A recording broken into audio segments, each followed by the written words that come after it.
Baik, selamat pagi Sobat Sehat Boromius, apa kabar? Semoga semua dalam keadaan sehat dan masih dalam lindungan Tuhan ya. Baik, saya mau menyapa semua Sobat Sehat Boromius yang ada di YouTube maupun yang ada di Zoom. Boleh mungkin yang ada di Zoom pasang reactionnya, apa kabar? Semua apakah sehat? Sehat ya. Senang sekali kita bisa berkumpul pada hari ini untuk bersama mengikuti coaching clinic series yang kedua yang merupakan lanjutan dari coaching clinic series sebelumnya.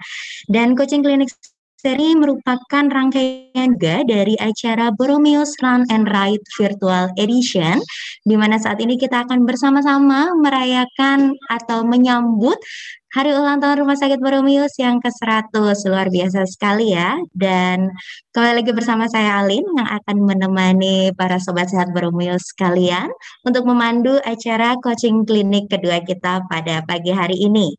Tanpa berpanjang lebar, Sobat Sehat Boromius, jangan lupa antusiasme yang masih menggebu-gebu tentunya ya. Kita akan membuka coaching klinik kedua ini bersama dengan doa sesuai dengan agama dan kepercayaan kita masing-masing. Mari Sobat Sehat Boromius berdoa dimulai.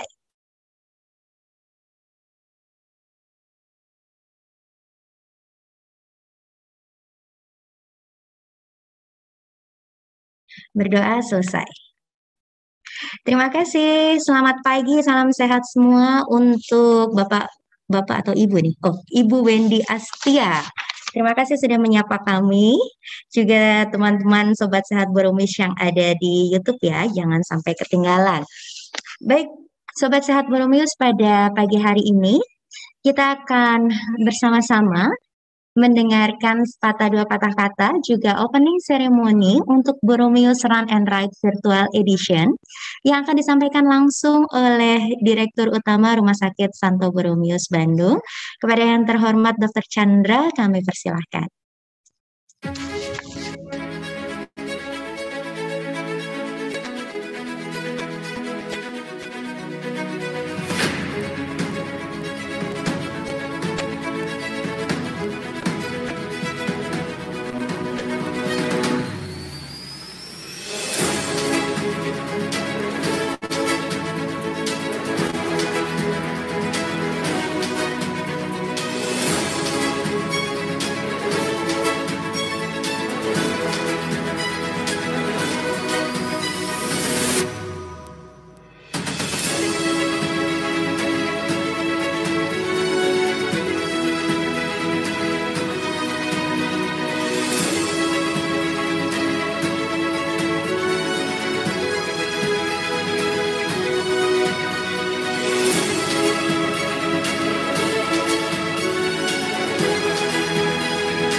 Assalamualaikum warahmatullahi wabarakatuh.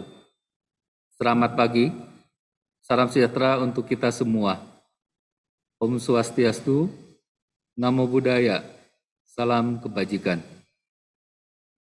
Yang saya hormati Bapak, Ibu, peserta Boromius Run and Ride Virtual Edition, marilah kita panjatkan puji dan syukur kepada Tuhan Yang Maha Kuasa atas berkat dan karunia-Nya, sehingga kita dapat menyelenggarakan dan mengikuti acara coaching klinik yang kedua dari seluruh rangkaian Boromius Run and Ride Virtual Edition. Latar belakang kegiatan ini untuk mendukung program pemerintah gerakan masyarakat sehat, peringatan Hari Ulang Tahun Republik Indonesia yang ke-76, dan memperingati Hari Ulang Tahun Rumah Sakit Santo Boromius yang ke-100. Acara terdiri dari 5 bagian, yaitu 4 coaching klinik yang seperti pada hari ini, dan periode challenge Boromius Run and Ride itu sendiri.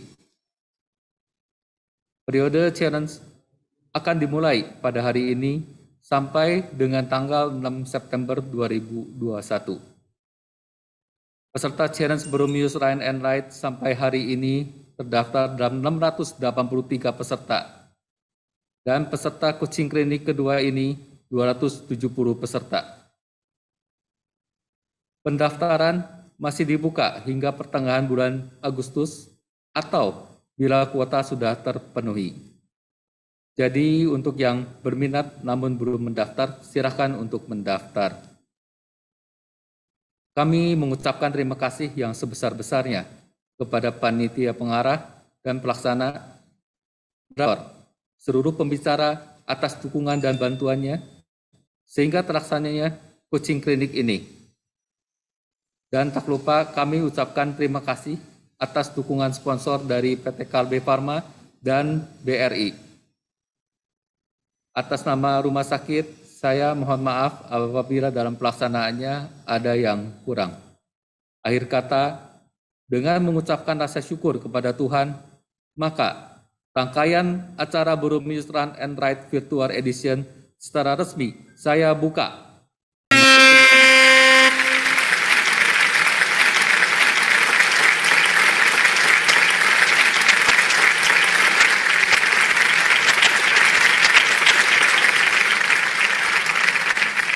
Wassalamualaikum warahmatullahi wabarakatuh. Selamat pagi, Tuhan memberkati. Terima kasih Dr. Chandra untuk sambutannya dan telah membuka acara Boromius Run and Ride Virtual Edition. Dan bagi Bapak Ibu sekalian, Sobat Sehat Boromius yang belum mendaftarkan diri, jangan lupa terus berusaha untuk mendaftarkan diri karena pendaftaran akan ditutup pada tanggal 14 Agustus nanti. Dan challenge-nya akan berakhir di tanggal 6 September 2021. Jadi jangan sampai ketinggalan ya Sobat Sehat Boromius. Dan pada pagi hari ini, sebelum kita memulai webinar kita, ada beberapa ketentuan webinar yang akan saya bacakan bagi kita semua. Yang pertama adalah, peserta diharapkan menggunakan display name atau nama profil pada aplikasinya. Jadi menggunakan nama peserta ya, bukan nama perangkatnya. Dan yang kedua, di dalam seluruh rangkaian kegiatan akan dipimpin dan dipandu oleh host dan moderator. Dan yang ketiga, selama pemaparan materi, peserta dimohon untuk menonaktifkan audio. Apabila memungkinkan, video diharapkan di dalam posisi on ya. Dan yang keempat, peserta dapat bertanya kepada narasumber melalui kolom chat yang sudah disediakan selama webinar ini berlangsung. Dan akan dijawab pada sesi diskusi nanti. Dan sesi diskusinya akan dipimpin oleh moderator. Selanjutnya, peserta diharapkan dapat menyiapkan koneksi yang kuat dan stabil untuk bisa memastikan mengikuti webinar ini dari awal, pertengahan, sampai akhir dengan baik dan jelas. Lalu peserta jangan lupa untuk mengisi daftar hadir pada link yang sudah disediakan oleh panitia yang ada di kolom chat. Karena apa, Sobat Sehat Boromius? Kita akan membagikan banyak sekali hadiah bagi peserta yang hadir, tidak hanya melalui Zoom tetapi juga yang ada di YouTube, begitu. Lalu bagi peserta yang beruntung, tentu saja akan mendapatkan door prize yang menarik dari panitia. Dan bagi peserta yang bertanya dengan pertanyaan yang terbaik akan mendapatkan voucher-voucher menarik yang nanti akan kita bagikan. Jadi bagaimana? Apakah Sobat Sehat Berumur semua sudah siap mengikuti webinar kita? Coba saya mau lihat reaction-nya. Apakah sudah siap? Tentu sudah siap semua ya. Baik. Ya, terima kasih. Baik, sebelum kita langsung berdiskusi atau memaparkan materi dari para narasumber yang luar biasa, saya akan memperkenalkan moderator kita pada pagi hari ini. Moderator kita atau diskusi kita nanti akan dipimpin oleh Dr. Ari Surya Dharma. Beliau lahir di Sorowake, Sulawesi Selatan pada tahun 1984 dan telah mengenyam pendidikan di Fakultas Kedokteran Maranatha dan mengikuti program pendidikan dokter spesialis Obgyn. Beliau saat ini bekerja di Rumah Sakit Santo Borromeus Bandung. Mari kita panggil bersama Dr. Ari. Selamat pagi. Selamat pagi, Ari. Dr. Ari sepertinya belum di-unmute. Oke, terima kasih Alin. Selamat Halo, pagi. Dok. Selamat pagi, salam sehat-sehat terus ya, Dok ya. Sama-sama Alin. Alin juga semoga sehat selalu. Iya, baik, Dok. Ya. Bagaimana sudah siap memimpin webinar kita pada pagi hari ini, Dok? Sepertinya sudah sangat antusias semua ini para pesertanya ini. Benar Alin, benar. Sudah siap sekali mereka terlihat. Baik, silakan Dokter. Baik, selamat pagi teman-teman sekalian. Hari ini kita akan mendengarkan materi ya dari pembicara yang sangat berkenan di Rumah Sakit Borromeus ini. Yang pertama ada Dr. Guna Aryo Harjo Utoyo, spesialis spesialis ortopedi dan traumatologi, konsultan sport injury. Hari ini beliau akan menyampaikan materi mengenai make your run and ride faster by optimizing your knee. Dan selanjutnya akan diikuti oleh materi dari Dr. Nurvidia Rahmadewi, Healthy Lung for Healthy Run. Jadi ini untuk yang teman-teman yang mau belajar mengenai gimana caranya mengatur napas yang baik dalam berolahraga, baik lari maupun bersepeda, maupun olahraga-olahraga lain, ini pakarnya. Yang ketiga, kita akan bertemu dengan Dr. Maria Chiam-Sian Lee, spesialis kulit dan kelamin. Beliau akan menyampaikan materi mengenai kulit dan olahraga. Ya, mari sekarang izinkan saya mengenalkan pembicara yang pertama. Bisa dibantu share-nya sebentar ya. Pembicara yang pertama adalah Dr. Guna Aryo Harjo Utoyo, spesialis ortopedi dan traumatologi konsultan. Beliau lahir di Bogor tanggal 11 Desember 1976, masih sangat muda ya. Riwayat pendidikannya selesai Fakultas Kedokteran Universitas Padjadjaran tahun 2003, spesialis ortopedi dan traumatologi Fakultas Kedokteran Universitas Padjadjaran tahun 2008. Saat ini banyak sekali ya pekerjaan beliau, ini hanya sebagian kecil saja dari yang tertulis di sini, itu hanya sebagian kecil saja, yaitu Departemen KSM Ortopedi dan Traumatologi Fakultas Kedokteran Universitas Padjadjaran, Dr. Hasan Sadikin, staf medis bagian ortopedi dan traumatologi dari Rumah Sakit Melinda II Bandung, staf medis ortopedi dan traumatologi medical staff Rumah Sakit Santo Borromeus Bandung, ketua tim koordinasi kendali mutu, kendali biaya, fasilitas kesehatan tingkat lanjut, Ikatan Dokter Indonesia wilayah Bandung. Jadi ya beliau sudah sangat berpengalaman. Beliau sendiri merupakan subspesialis di bidang sport injury. Mari, sebelum kita mulai, mari kita sapa dulu Dr. Guna. Apa kabar Dr. Guna? Baik, Dr. Ari. Apakah terdengar suara saya, Dr. Ari? Sudah terdengar, Dr. Guna. Terima kasih, Dr. Guna. Terima kasih, Dr. Ari. Baik, apa ada yang dokter mau sampaikan dulu sebentar, dokter? Mungkin mau menyapa Sobat Sehat Borromeus dulu.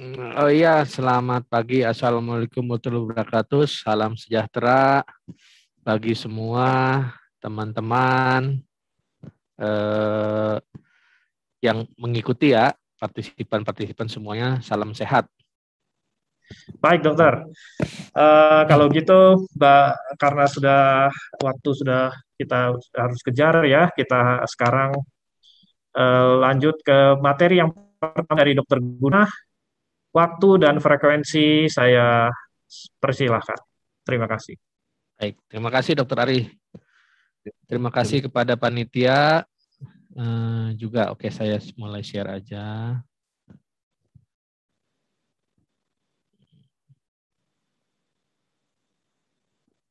Baik. Hari ini saya akan coba membawakan mengenai how to make your run and bike or cyclist faster by optimizing your knee, atau aliasnya cara mempercepat lari dan bersepeda Anda dengan mengoptimalkan fungsi lutut. Oke, sebelumnya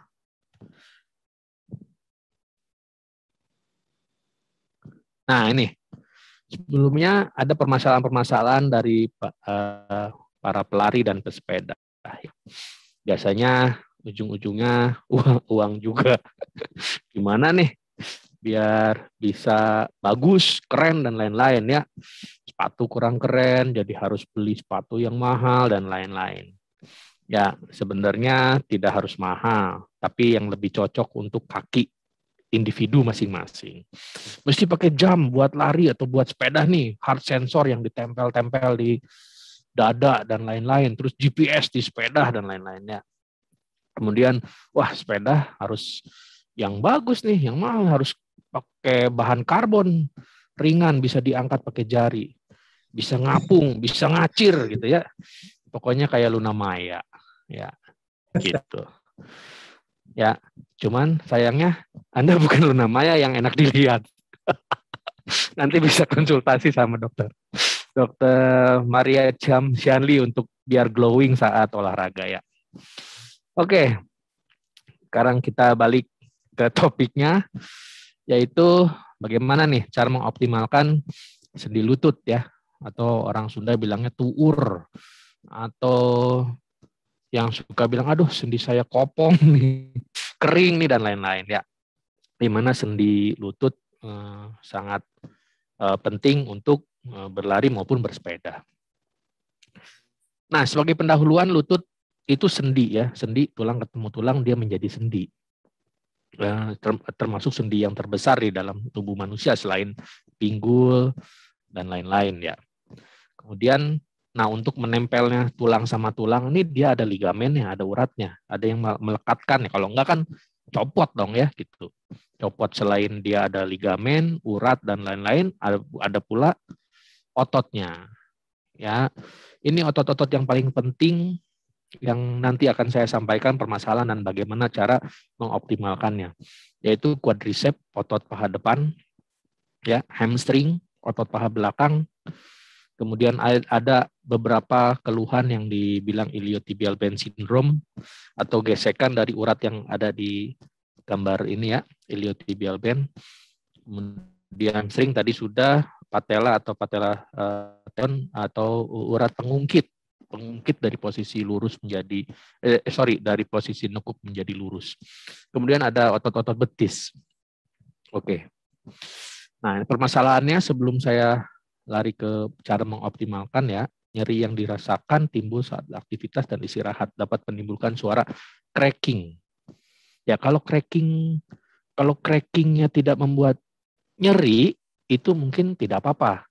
Biasanya kapsul sendi yang meregang seperti kita kalau membunyi-bunyikan jari itu ya, itu sendi yang dimaksimumkan gerakannya sehingga dia meregang, sehingga ada bunyi, ada crepitus bunyinya.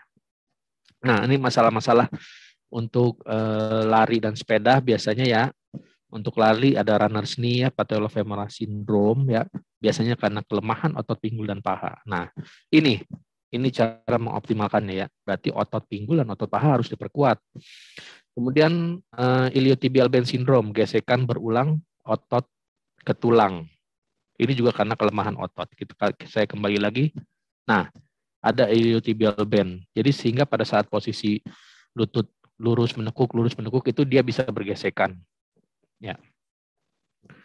Kemudian cedera hamstring, ini paling sering juga ya, otot paha belakang tarik lah, bahkan bisa sampai robekan mikro yang sifatnya nyerinya menyebalkan. Sebenarnya tidak nyeri-nyeri amat dok, gitu biasanya ya. Cuman pada saat saya mau sprint, dia timbul. Tapi kalau lari biasa, enggak. Nah kayak gitu, biasanya itu sudah ada masalah-masalah robekan mikro. Biasanya karena intensitas atau ada gerakan mendadak yang tidak mempersiapkan otot hamstring harus diperkuat dulu gitu, dan segalanya tidak bisa instan, dia perlu proses. Oke. Jumpers knee, running knee ya, patella tendinitis tadi ya, urat yang di depan tempurung nih, bawahnya itu ada patellar tendon. Ini juga bisa meradang ya, terasa nyeri bagian bawah, akhirnya cedera. Kemudian bikers knee, ini paling banyak ya, patellofemoral pain syndrome jadinya ya. Jadi di daerah tulang tempurung terhadap lutut. Oke, dia mungkin karena berlebih atau high impact yang atau overtraining. Ya, overtraining juga kita harus mengupayakan fase istirahat yang optimum. Jadi kalau memang belum terbiasa, jangan memaksakan, gitu intinya.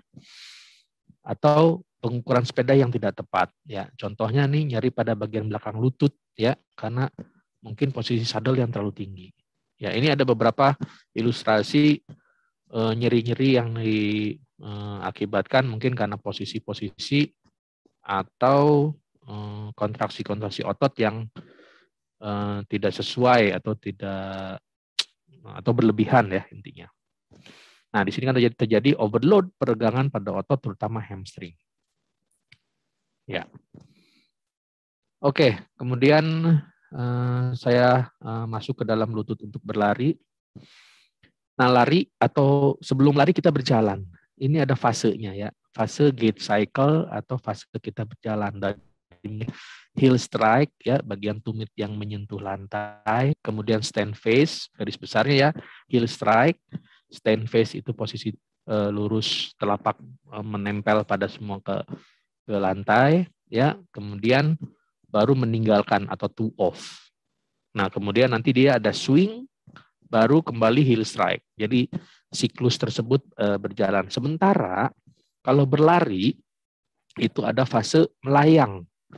Kita ada fase terbang dan ada fase propulsion. Propulsion itu mempersiapkan kita tolakan yang besar gitu ya untuk bisa berlari. Jadi tapi ada fase dia melayang. Sehingga pada saat setelah fase melayang dia akan ada heel strike atau ada compact atau ada benturan terhadap lantai, dia mau di jogging track, mau di lantai dan lain-lain. So, perhatikan area tempat berlari. Jangan berlari di tempat uneven surface atau jalan yang tidak rata. Kecuali dengan otot-otot yang kuat, sehingga menghindari cedera-cedera seperti ankle, kesleo gitu istilahnya ya. Kemudian alas kaki atau sepatu yang cocok untuk individu.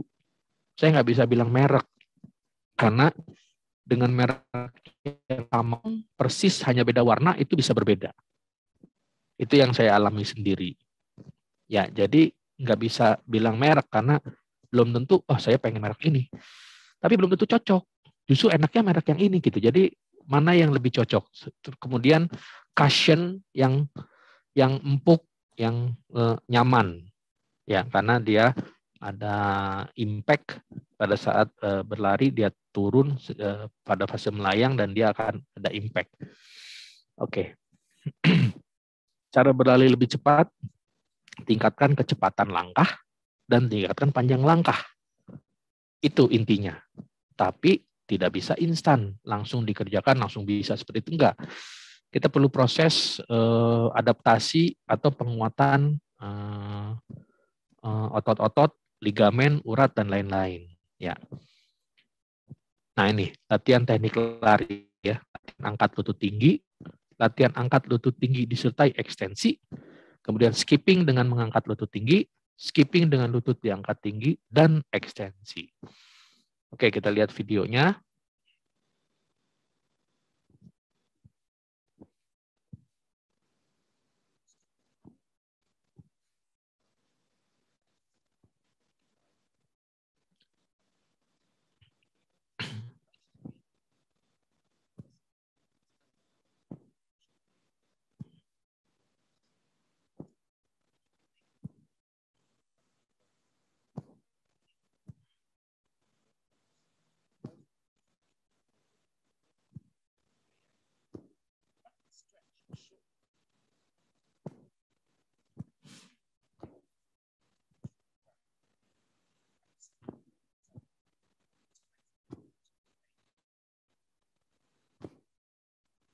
Oke, tolong diperhatikan juga bahwa yang dicontohkan adalah di tempat jogging track yang benar.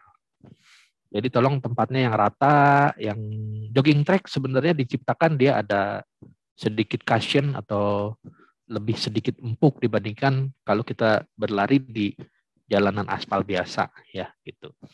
Jadi mungkin keluhan-keluhan nanti yang timbul tidak akan hadir saat itu, mungkin setelah berapa minggu, setelah berapa terus lari di situ terus, berbeda dengan lari di jogging track atau di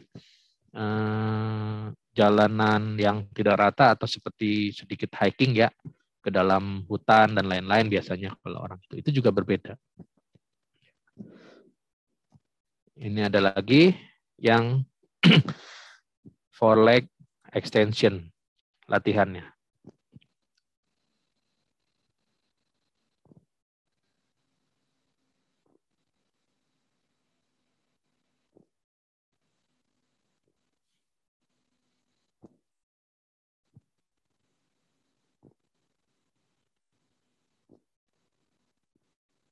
Nah, dari video ini kita lihat bahwa berlari itu lebih ke arah kita menggunakan telapak kaki bagian depan.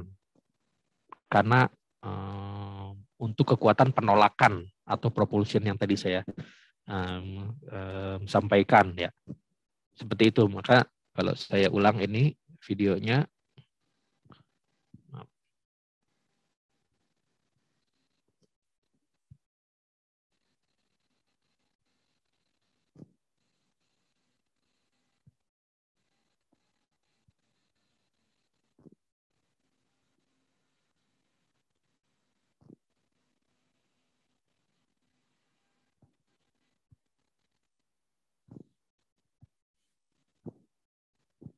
Baik, tadi kita lihat ya bahwa bagian tumit hanya menyentuh, hampir tidak menyentuh atau hanya menyentuh sebentar. Jadi bagian telapak bagian yang lebih banyak menahan dan melakukan penolakan.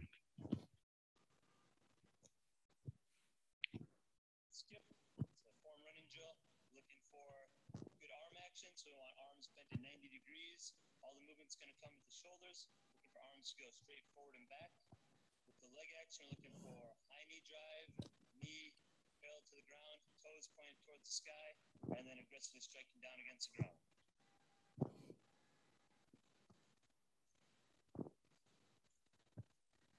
Also go backward, tiny skip. Chest up. Rotating at the shoulders, knee up, toe up.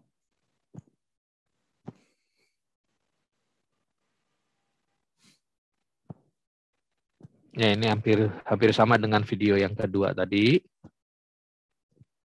Dengan lutut yang tinggi dan melakukan ekstensi dari lutut pada saat menurun.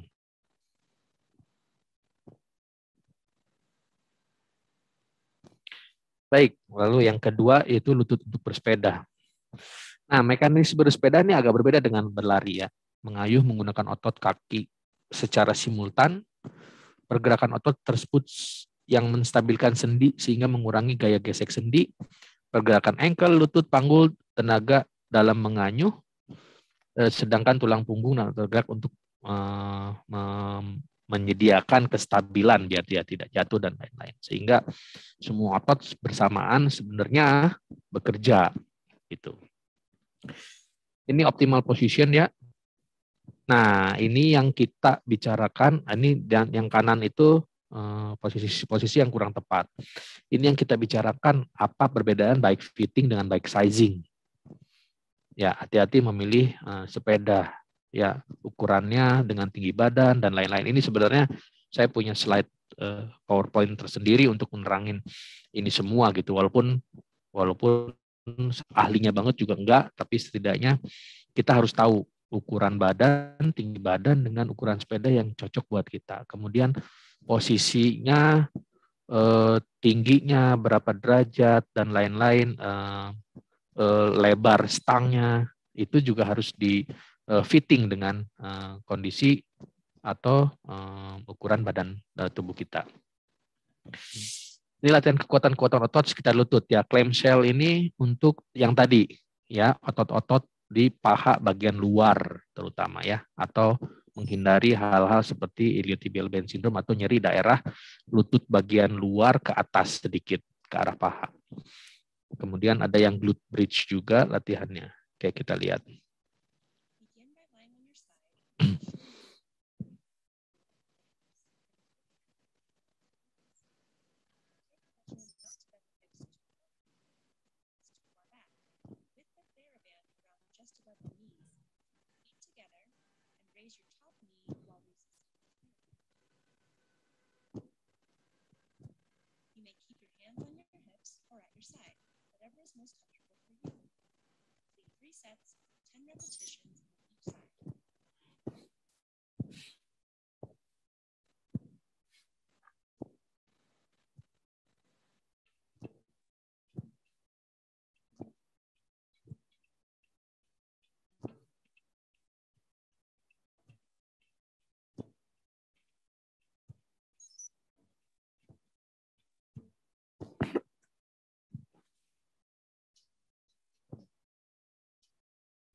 Oke, selanjutnya yaitu resistant band lateral walk ya, sama single deadlift. Ini pada prinsipnya sebenarnya lebih ke arah baik untuk lari, terutama untuk yang sepeda. Exercise ini harus diulang terus sehingga kita mempersiapkan otot-otot ya, quadriceps, otot paha depan, paha belakang, semua siap untuk bisa lari atau sepeda lebih optimal sehingga bisa kita menambahkan kecepatan ya.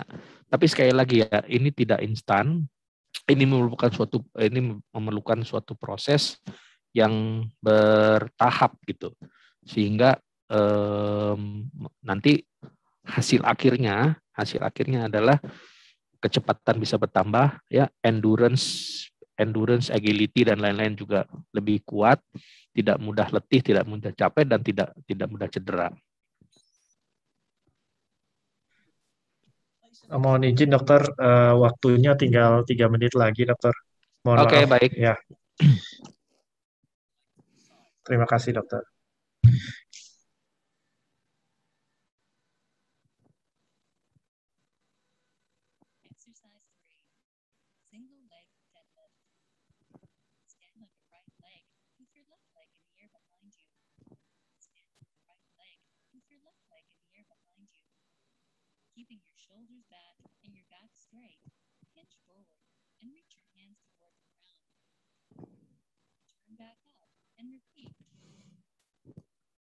Oke. Ini juga ada donkey kick. Sorry.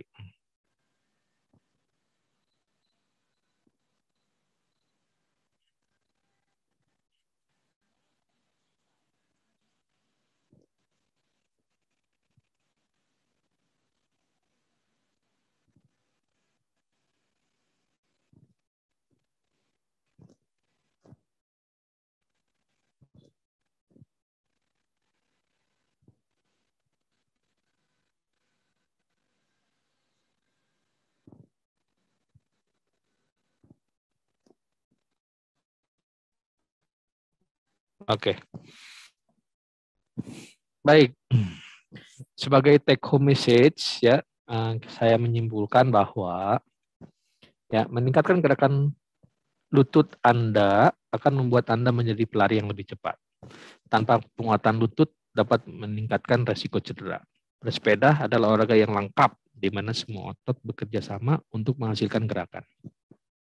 Pesepeda sering mengeluh mengenai lutut mereka, jadi penting untuk membangun kekuatan di sekitar sendi lutut. Bahkan mungkin ada kombinasinya sedikit dengan fitness atau angkat beban tapi tidak harus dengan beban-beban yang cukup berat gitu ya. Latihan kekuatan di luar sepeda sangatlah penting, itu yang saya maksudkan tadi adalah ada fitnessnya sedikit lah gitu ya. Seperti itu.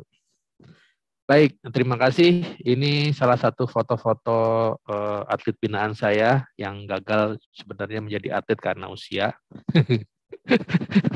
Tapi cukup sukses dalam mencapai optimalisasi bersepedanya. Ya, dari jarak yang pendek menjadi sampai Tangkuban Perahu dan lain-lain. Gambar yang tengah ini membedakan ya otot yang dibangun orang yang suka dengan MTB ya, mountain bike, dengan yang elektrik MTB. Jadi ototnya pasti lebih besar yang tanpa elektrik. Oke, terima kasih Dr. Ari, saya kembalikan. Assalamualaikum warahmatullahi wabarakatuh. Salam sejahtera. Waalaikumsalam warahmatullahi wabarakatuh. Terima kasih banyak Dokter Guna. Menarik sekali ya tampilan dari Dokter Guna. Ini saya benar-benar terbuka sekali nih. Selama ini saya latihan lari aja. Bahkan pas ada kontes, pas ada event baru lari gitu kan. Latihannya ya pas event gitu. Berarti itu salah ya dokter ya? Harus latihan lutut, harus latihan ini ya dokter ya? Ya harus ada maintain-nya lah. Jangan tiba-tiba nanti setelah itunya biasanya ada suka keluhannya karena otot kram lah atau ya ada hal-hal yang karena meningkatnya aktivitas secara tiba-tiba gitu. Wow, luar biasa sekali. Ini saya terbuka sekali ya. Dan itu pemaparan yang di depan tadi menarik sekali tuh, bahwa kita tuh bukan Luna Maya ya. Ya, oke. Jadi nggak usah gaya-gayaan, yang penting olahraga, ya nggak sih?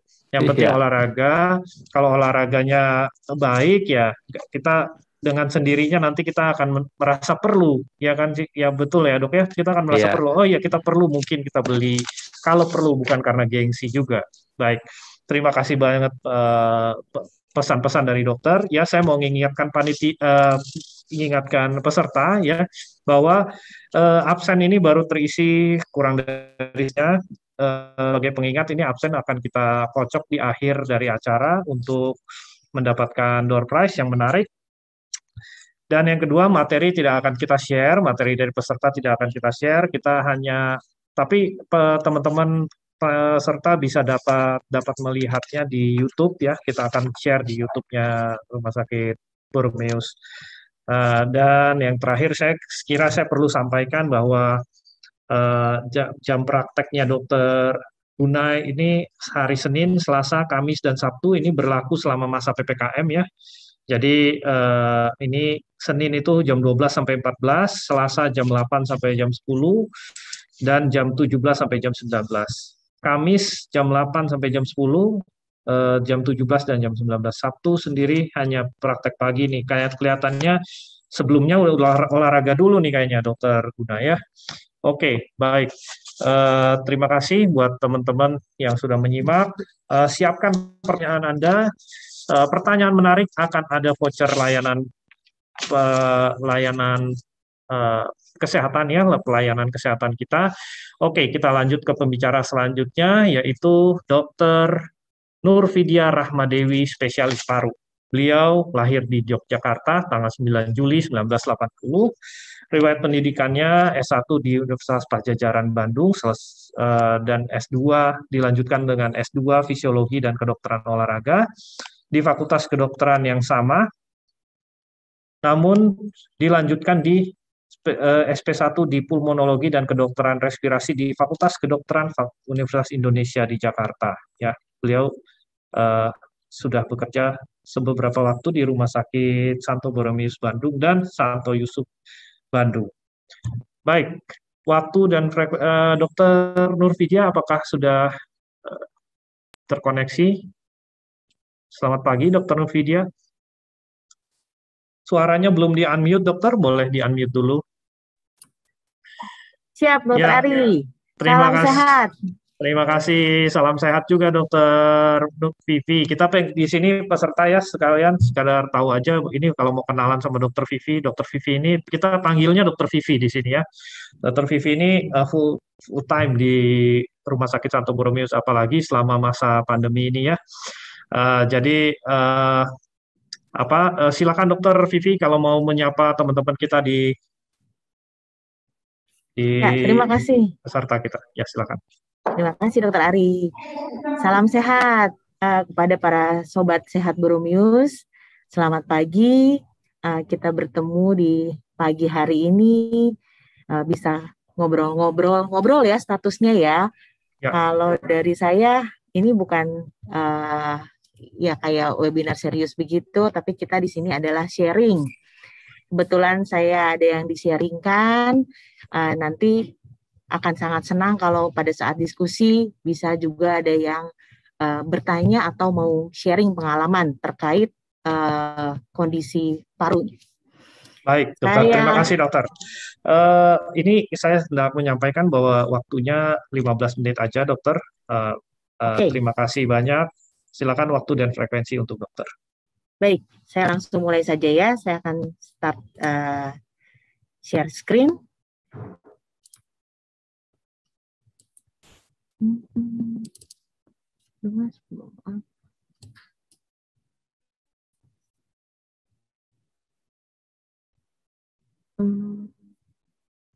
Apakah sudah terlihat ya? Belum. Sudah, Dok. Sudah terlihat, Dokter. Tapi bentuknya masih ini ya? Atau sudah presentation? Bisa di full screen, Dokter. Belum. Sebentar. Belum full screen. Yang sampingnya, Dok, gambar YouTube, Dok. Gambar play, maaf. Oke. Baik, hari ini saya diminta untuk membawakan sharing mengenai healthy lung for healthy run. Sebenarnya tidak hanya untuk run ya, lebih ke arah healthy lung for healthy activity atau healthy sport gitu ya. Nah, terkadang terus terang kita melupakan hal yang penting karena nafas itu kayaknya orang nggak ada yang begitu lahir harus dari cara bernafas, kayaknya nggak ada ya. Nah, jadi orang tuh sering lupa bahwa nafas itu adalah suatu aktivitas. Jadi kita kayak take it for granted gitu ya. Nggak ada kursus bernafas begitu, tidak ada ya. Jadi orang bernafas itu secara otomatis. Nah, bagaimana bisa seperti itu? Dan bagaimana bernafas yang baik? Untuk itu kita harus mengenal organ pernafasan kita. Kalau bicara mengenai saluran nafas itu mulai panjang sekali. Jadi dia mulai dari luar, dari atas, saluran nafas atas, yaitu dari hidung gitu ya, kemudian terus ke belakang, ke bawah, hingga ke laring, terus kemudian ke trachea, sampai ke paru. Jadi saluran nafas itu terbagi menjadi saluran nafas atas dari udara luar yang masuk, kemudian saluran nafas bawah. Ini mulai dari trachea sampai ke paru. Nah, seperti apa saja organnya? Tadi saya sudah sebutkan ya, dari mulai hidung. Jadi kalau orang merasa ada gangguan di hidung, itu juga bisa mempengaruhi ke saluran nafas bawah. Karena perjalanan udara masuk itu normalnya adalah masuk melalui hidung, ke faring, masuk ke laring, kemudian masuklah ke saluran nafas bawah. Di saluran nafas bawah ini ada bagian-bagian yang bisa mengambil udara atau oksigen. Ada juga bagian yang memang tidak bisa menyerap udara. Jadi saluran nafas bawah mulai dari trachea, kemudian masuk ke bronkus. Kita punya 2 paru kanan dan paru kiri, sehingga kita juga punya saluran atau bronkus utama kanan dan kiri yang akan membagi menjadi bagian-bagian yang kecil-kecil. Paru kita itu bentuknya seperti balon-balon kecil, ya. disebut dengan alveoli atau alveolus gitu ya. Nah, si balon ini yang nanti akan mengembang, mengempes karena udara masuk dan keluar, masuk dan keluar. Kelihatannya kecil nih paru. Tapi kalau itu dilebarkan, dibuka gitu ya, disusun satu-satu, luas paru orang dewasa yang normal ya, dengan berat badan normal tuh bisa seluas satu lapangan tenis, begitu ya. Jadi sebesar itulah maksudnya potensi kapasitas paru kita bila normal, artinya tidak ada gangguan. Nah, organ paru dia lokasinya ada di rongga dada, gitu ya. Nah, membagi tempat dengan jantung, kemudian dibatasi di bawah oleh diafragma yang bentuknya seperti kubah. Ada bagian atau selaput yang melapisi paru disebut dengan selaput pleura. Jadi itu membatasi antara organ paru dengan dinding dada. Ya, jadi di situ terdapat rongga dan cairan untuk pelumas sehingga si paru bisa mengembang dengan optimal. Rongga dada juga mengembang, kemudian mengempes lagi. Yang organ-organ kecil yang tadi saya bilang seperti balon-balon kecil itu adalah alveoli. Ini yang akan menjadi alat untuk pertukaran oksigen dari luar masuk ke dalam dan nanti mengeluarkan CO2 dari seluruh tubuh ke udara luar. Nah, kalau kita bicara mengenai paru yang memiliki fungsi utama sebagai organ pernafasan, maka dia juga mempunyai suatu support. Ya, jadi bukan ada support sistem yang lain, yaitu otot-otot pernafasan. Otot-otot ini sangat penting karena dia berfungsi pada saat kita menarik nafas atau inspirasi dan pada saat kita mengeluarkan nafas atau ekspirasi. Pada saat inspirasi, otot yang kerjanya paling penting adalah diafragma yang bentuknya tadi kayak kubah begitu ya. Karena pada saat inspirasi dia akan si otot itu akan mendorong si diafragma itu ke bawah sehingga mendorong abdomen atau perut ke bawah sehingga oksigen yang masuk dari luar itu bisa optimal. Gitu. Nah, pada saat pernafasan normal diafragma bisa bergerak paling 1-2 cm. Tapi pada saat kita tarik nafas dalam, gitu ya. Diafragma bisa bergerak dengan lebih dalam. Nah, bagaimana pada saat ekspirasi atau kita mengeluarkan udara? Justru sebenarnya pada saat ekspirasi ini, justru pada saat kita bernafas itu, usaha tuh dilakukan pada saat inspirasi atau pada saat memasukkan udara ke dalam rongga dada, ya.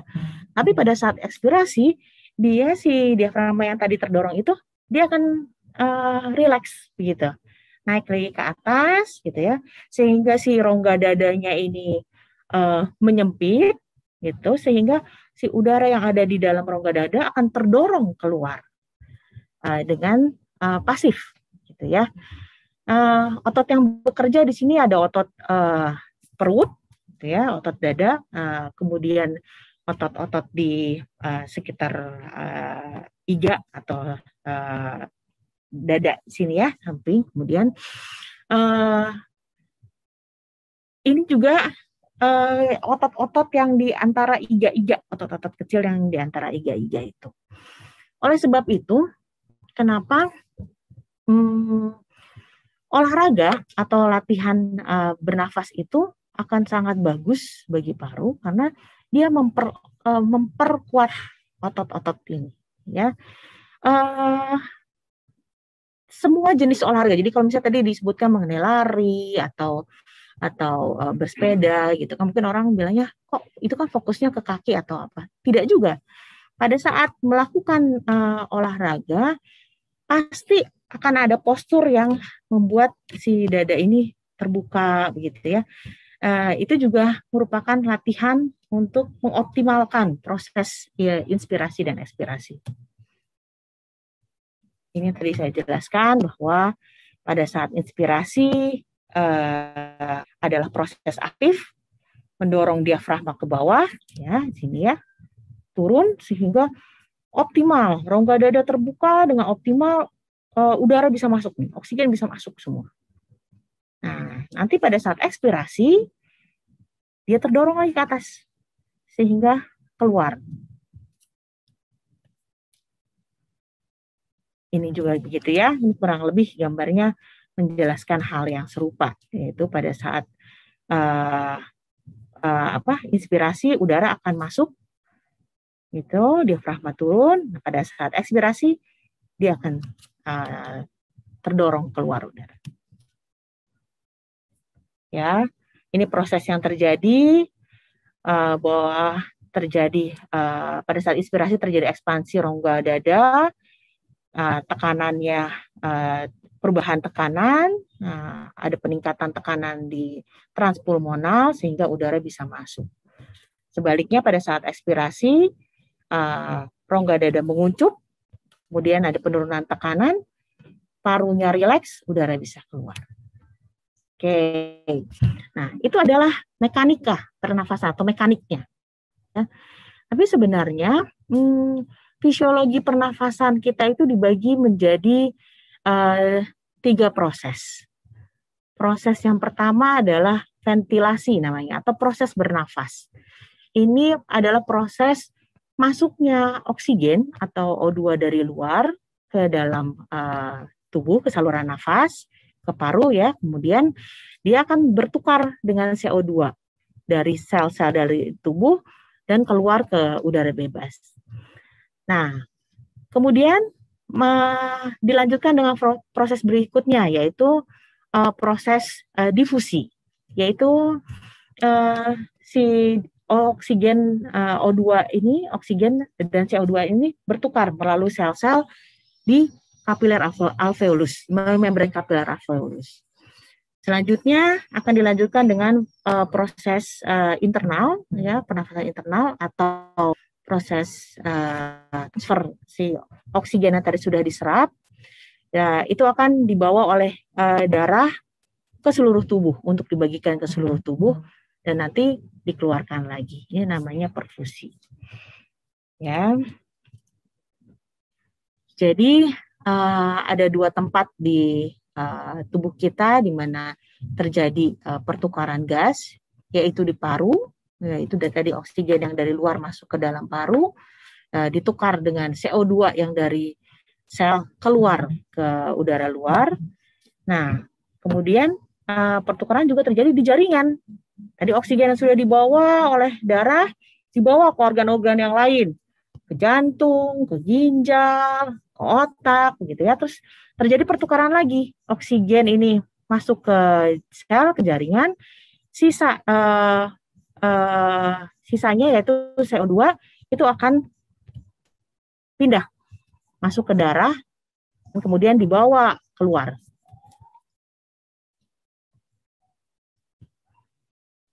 Dokter, waktunya tinggal 3 menit lagi, dokter. Oke, waduh. Ya, terima kasih, dokter. Baik. Nah, ini sih saya sekilas saja ya. Kontrol pernafasan itu diatur dari pusat.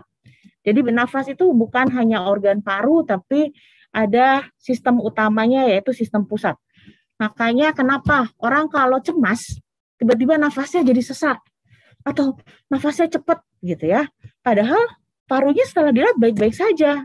Karena ada sensor yang men-trigger di otak. Yang mengatakan bahwa ada kondisi kekurangan oksigen sehingga harus bernafas dengan cepat begitu ya, harus mengambil oksigen lebih banyak. Nah, kemudian ada reseptor-reseptor juga di saluran nafas, itu juga yang akan memberikan trigger ke otak bila terjadi kondisi-kondisi kekurangan oksigen atau hipoksia. Nah, ini adalah kapasitas atau gambaran dari volume paru kita ya. Jadi untuk volume paru seperti saya bilang tadi, paru kita itu bisa menampung udara banyak sekali. Disesuaikan dengan tinggi badan, berat badan, jadi postur anatomi tiap orang berbeda-beda. Tapi kurang lebih total kapasitas paru yang orang dewasa normal itu sekitar 5 sampai 6 liter.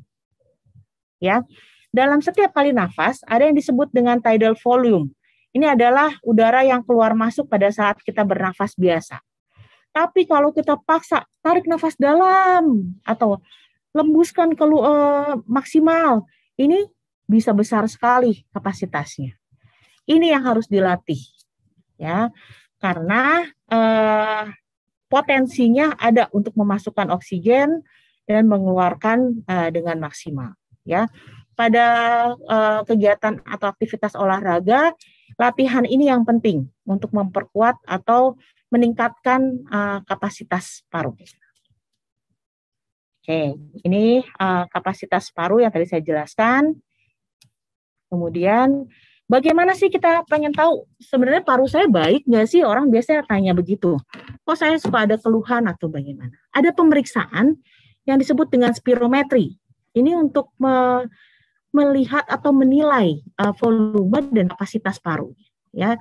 Caranya dengan nanti ada prosedurnya, tapi kurang lebih adalah disuruh tarik nafas dalam gitu ya sampai maksimal, terus tiup yang kuat. Nanti di situ akan kelihatan gambaran dari kapasitas parunya. Ini cara yang lebih sederhana. Biasanya orang asma diukur begini untuk lihat kapasitas parunya. Tarik nafas dalam. Terus dia akan tiup dari sini sekuatnya, nanti di sini gerak seberapa jauh kapasitas paru. Ya. Bagaimana sih sebenarnya kondisi paru kita pada saat latihan fisik? Pada saat kita melakukan latihan fisik atau olahraga, otomatis pasti kapasitas difusi paru akan meningkat. Ya, karena kebutuhan oksigennya lebih banyak. Gitu, nanti jantung juga pasti akan bekerja dengan lebih kuat. Kan makanya orang kalau lari ini kan pasti deg-degan, kadang-kadang napasnya kayak yang mau putus begitu ya, karena ini betul konsumsi oksigen akan meningkat, pengeluaran CO2 juga meningkat, ya, kebutuhan energi besar. Jadi otomatis kalau misalnya tidak terlatih, maka orang akan tidak terbiasa dengan perubahan yang terjadi dengan sangat cepat. Nah, kita lihat bahwa konsumsi oksigen pada saat istirahat hanya 300 mili per menit. Sedangkan pada saat berolahraga bisa sampai 3.000 sampai 6.000 mili per menit. Apalagi kalau pada latihan fisik yang berat. Ya, di saat latihan fisik yang berat, selain kebutuhan yang meningkat, juga terjadi metabolisme yang anaerob, ya, atau asam laktat. Itu mungkin nanti terasanya bahwa sesudah olahraga kok pegel-pegel begitu, karena itu produksi asam laktatnya meningkat. Kurang lebih sih begitu ya. Pada intinya adalah untuk berlatih yang olahraga, kita harus mengenal kapasitas paru kita, potensi kita, kondisi badan kita terutama paru, agar bisa mencapai latihan yang optimal, ya. Dan untuk meningkatkan kapasitas paru itu, maka diperlukan olahraga atau latihan yang rutin, karena tidak bisa hanya sewaktu-waktu saja, tapi juga harus disertai dengan rutinitas dan kedisiplinan. Kurang lebih seperti itu. Terima kasih banyak, Dokter Vivi. Menarik sekali ya. Ya, ini pesan yang kita dapetin nih sekarang, bahwa napas itu seringkali we take it for granted, ya nggak sih? Bener banget itu, bener banget. Kita nggak pernah banget latihan, merasa bahwa napas itu suatu hal yang perlu kita latihan, ya. Apalagi kalau udah sakit. Kalau udah sakit kita merasa, waduh, kayaknya napas itu suatu hal yang penting gitu. Padahal tadinya seringnya kita lupakan. Ya, betul ya dokter ya. Nah, ini mengenai napas dalam. Nah, napas dalam ini ternyata perlu kita latih ya dokter ya. Saya baru tahu loh dokter. Ternyata kita latih jadi kapasitasnya meningkat. Kalau kita nggak latih nggak meningkat ya dokter ya. Eh, Sebenarnya bukan tidak meningkat, tapi artinya adalah itu kan ada unsur otot dan segala macam. Jadi Iya, kalau tidak melakukan aktivitas gitu ya, cenderung otot tuh akan menjadi lemah. Sejalan dengan bertambahnya usia, kan fungsi-fungsi tubuh memang menurun. baik, baik, Nah, baik, baik, baik. Benar, benar, benar, sangat, sangat menarik sekali dokter Vivi. Ya, baik, teman-teman sobat sehat Bormius, kita lanjut ke pembicara berikutnya. Pembicara berikutnya ini pembicara yang merupakan senior kami di Rumah Sakit Santo Borromeus Bandung. Beliau lahir di Bandung tanggal 13 Juni 1965. Riwayat pendidikannya yaitu beliau dokter umum di Universitas Kristen Maranatha selesai tahun 1994, kemudian spesialis kulit dan kelamin di Unpad selesai tahun 2005. Pengalamannya banyak sekali, tapi ini hanya sebagian kecil yang kami berhasil resumekan, yaitu beliau adalah sempat dari dokter umum di Poliklinik PJPK Rumah Sakit Santo Borromeus hingga tahun 97, kemudian dokter umum di Puskesmas Marga Asih Cimahi, PTT ini rumah saya nih, 1997 sampai 1998, kemudian dokter umum PTT Puskesmas DTP Jayagiri. Ya, enggak share. Oke, oke. Sebentar, sorry ya. Terpotong. Maaf. Ya, beliau ini merupakan ketua komite medik di Rumah Sakit Santo Borromeus dari tahun 2015 sampai saat ini. Sekretaris komite medik dari 2016 hingga saat ini. Komite Etik dan Hukum, Ketua Tim Akreditasi Rumah Sakit Santo Borromeus tahun 2019 hingga saat ini di share screen ini teman-teman Sobat Sehat Borromeus bisa lihat ya di atas tuh ada warna merah dengan bintang 6. Nah, itu jasa beliau tuh yang buat ini. Ini adalah rumah sakit terakreditasi SNARS internasional. Ini beliaulah yang menggerakkan orang-orang atau sumber daya di Rumah Sakit Santo Borromeus sehingga bisa mendapatkan rumah sakit internasional. Ya, beliau juga merupakan ketua KSM Kulit dan Kelamin sejak tahun 2006 hingga saat ini. Beliau anggota Perdoski ya, Persatuan Dokter Spesialis Kulit Kelamin Indonesia dan member of American Academy of Dermatology Association. Banyak sekali ya pengalamannya. Baik, waktu dan frekuensi dokter, mari kita sapa dulu ya sebentar ya dokter kita panggilnya dokter Shanli. Apa kabar dokter Shanli? Selamat pagi, kabar baik. Ya, dokter Shanli, Sobat Sehat Borromeus ini banyak yang pengen tetap glowing nih. Walaupun olahraganya lari, sepeda, di tengah sinar matahari, ya jadi banyaknya, waduh, takut hitam. Baik dokter, silakan dokter, waktu dan frekuensi saya sediakan untuk dokter. Ya, selamat pagi. Apakah semua bisa mendengar suara saya? Bisa dokter. Ya, saya pada kesempatan ini pertama-tama ingin mengucapkan terima kasih pada direksi dan panitia yang telah mengundang saya untuk menjadi narasumber pada saat ini.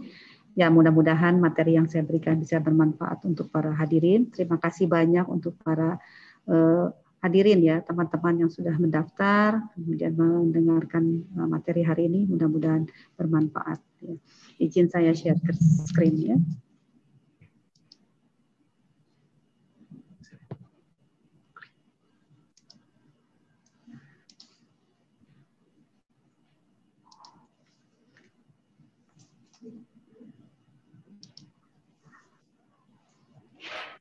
Ya, apakah sudah bisa terlihat ya? Jadi pada kesempatan ini saya akan membicarakan mengenai kulit olahraga ya dari A sampai Z ya. Agenda kita hari ini materinya adalah mengenai anatomi dan fisiologi dari kulit. Jadi fungsi daripada kulit dan anatomi secara singkat, kemudian olahraga apa yang para teman-teman lakukan, ya, kemudian apa yang terjadi pada kulit pada saat kita melakukan olahraga. Kemudian ada kondisi-kondisi kelainan kulit apa yang bisa menjadi masalah pada kita saat melakukan olahraga. Kemudian apa keuntungan dari olahraga pada kulit kita, ya. Kemudian bagaimana kita melindungi kulit kita selama kita melakukan olahraga, dan bagaimana kita menjaga, ya, kulit kita agar tetap sehat, ya. Juga apa vitamin dan asupan yang disarankan bagi para olahragawan. Ya, secara singkat saja anatomi dari kulit, ya. Jadi kulit merupakan bagian organ terbesar dari tubuh manusia.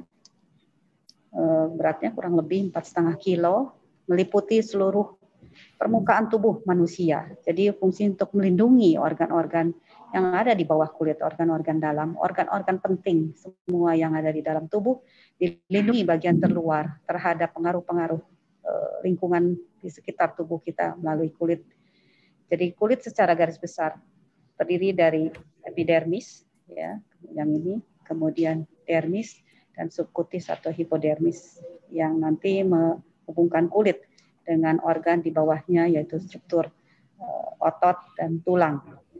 Nah, dari struktur kulit ini kita lihat bahwa ada pembuluh darah, ya, ada arteri, ada vena yang membawa nutrisi untuk metabolisme kulit, ya, agar tetap terjaga, untuk oksidasi membawa oksigen, ya. Kemudian ada saraf, ya, untuk mengatur fungsi-fungsi kulit, ya, melalui persarafan dan fungsi-fungsi lain nanti kita lihat. Kemudian juga ada kelenjar, ya, ada kelenjar minyak namanya sebaceous gland yang keluar bersama-sama dengan rambut ke permukaan atau pori-pori kulit, ya. Kemudian kelenjar keringat, nah ini yang nanti berperan pada saat kita berolahraga, dan lapisan paling luar namanya stratum corneum, ya. Nah, apa saja sih fungsi kulit, ya, secara umum? Nah, sebenarnya kalau secara detail masih banyak lagi. Ini secara umum. Pertama adalah untuk sebagai organ pelindung terhadap bahan-bahan kimia yang berbahaya untuk kulit dan terhadap partikel-partikel yang datang dari luar, dari lingkungan, dari udara, itu dilakukan oleh bagian terluar dari kulit atau stratum corneum atau horny layer. Kemudian juga melindungi terhadap radiasi ultraviolet yang berbahaya untuk kulit yang dilakukan oleh sel-sel melanosit dan pendukungnya. Kemudian proteksi terhadap antigen atau mikroba asing yang dilakukan oleh sel-sel Langerhans yang ada di kulit. Kemudian juga untuk mempertahankan balance, ya, keseimbangan antara internal dan eksternal lingkungan dari tubuh kita, mencegah pengeluaran cairan yang berlebihan sampai terjadi dehidrasi pada saat kita melakukan aktivitas sehari-hari. Kemudian juga menjaga keseimbangan elektrolit dan makromolekul. Juga bersifat sebagai shock absorber karena kita terdiri dari jaringan lemak yang ada di bawah kulit yang cukup tebal, yang bersifat kuat, elastis dan compliant, ya. Jadi ini dilakukan oleh dermis dan subcutaneous fat. Kemudian juga untuk mengatur termoregulasi yang ada di tubuh manusia, ya, melalui pembuluh darah dan kelenjar keringat yang ada di kulit. Kemudian sebagai insulator dan menjaga kalori yang ada dalam tubuh manusia melalui kelenjar lemak yang ada di bawah kulit. Kemudian ada fungsi sensasi, ya, ini dilakukan oleh tadi ujung-ujung akhir dari saraf yang sampai ke kulit, ya. Kemudian untuk fungsi lubrikasi untuk membasahi kulit sehingga tidak terjadi kekeringan dan mempertahankan terhadap mikroorganisme yang akan masuk. Dipengaruhi ini kerja dari kelenjar-kelenjar sebaceous. Kemudian fungsi proteksi dan pricing itu dilakukan oleh kuku. Kemudian juga untuk sintesa vitamin D, ya, dilakukan oleh keratinosit. Kemudian juga ada fungsi untuk mengeluarkan bau pada bagian-bagian tubuh tertentu yang dilakukan oleh kelenjar apokrin dan kelenjar keringat. Kemudian juga tentu untuk psikososial, ya, dan penampilan tentunya, ya, dari kulit yang bersih, kulit yang tidak ada penyakit, yang terawat, bibir, ya, kemudian rambut yang terawat dan kuku, semuanya itu menunjukkan fungsi psikososial, kepercayaan diri kita dan estetik tentunya. what kind of sports do you participate in? Apa yang diikuti oleh teman-temannya olahraganya? Apakah di indoor atau outdoor begitu ya? Nanti kita lihat apa yang harus kita lakukan dari jenis-jenis olahraga tersebut. Perubahan-perubahan pada kulit selama melakukan olahraga apa saja? Nah, sebagian besar tentu otot yang bekerja di sini. Jadi sebagian besar otot pada saat berolahraga akan menjadi aktif sehingga ini meningkatkan aliran darah.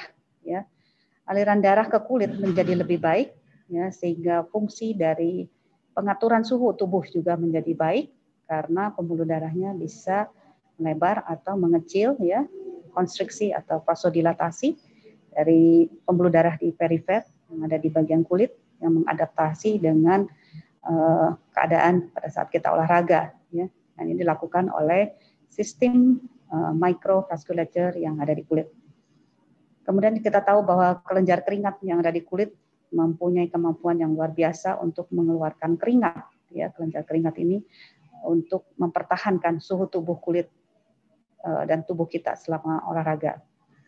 Kemudian kelenjar keringat, ya, atau kelenjar ekrim juga mempertahankan kita terhadap pencegahan dehidrasi dan mempertahankan fungsi mikroorganisme normal, flora normal untuk tubuh kita.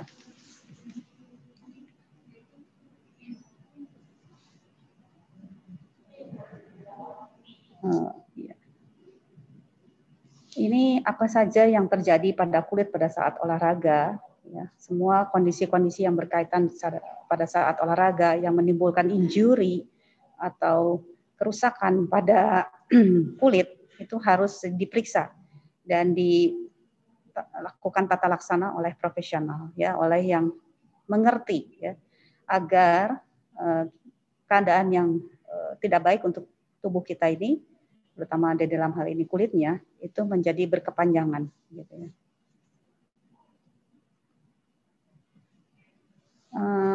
Apa saja penyakit-penyakit yang bisa terjadi pada saat kita berolahraga ataupun sesudah kita berolahraga. Yang pertama adalah infeksi pada kulit, ya. Keadaan keringat yang banyak, kemudian kita melakukan olahraga close contact, ya, skin to skin dengan yang melakukan olahraga di tempat yang sama, ya. Kemudian menggunakan pakaian yang berjam-jam dengan keringat dan ketat, ya. Kemudian penggunaan alat-alat olahraga bersama-sama, misalnya pada tempat gym seperti itu, atau adanya luka-luka terbuka yang tidak ditutup sehingga menjadikan transmisi untuk kuman-kuman, baik bakteri, virus, atau jamur. Untuk infeksi jamur, nanti kita lihat gambarnya, ya, ada beberapa gambar yang saya sajikan, mudah-mudahan bisa dimengerti. Kalau ada keadaan seperti itu berarti harus berobat, ya. Jadi ada infeksi jamur, ada infeksi bakteri, ada infeksi virus, ada mycobacterium, dan ada parasit. Kita lihat satu persatu, ya. Ini kalau infeksi jamur, ya. Jadi ada bagian-bagian kulit, ya, seperti ini kalau di kepala namanya tinea capitis, ya. Tampaknya seperti cincin begini, bagian tengahnya seperti menyembuk, bagian tepinya aktif.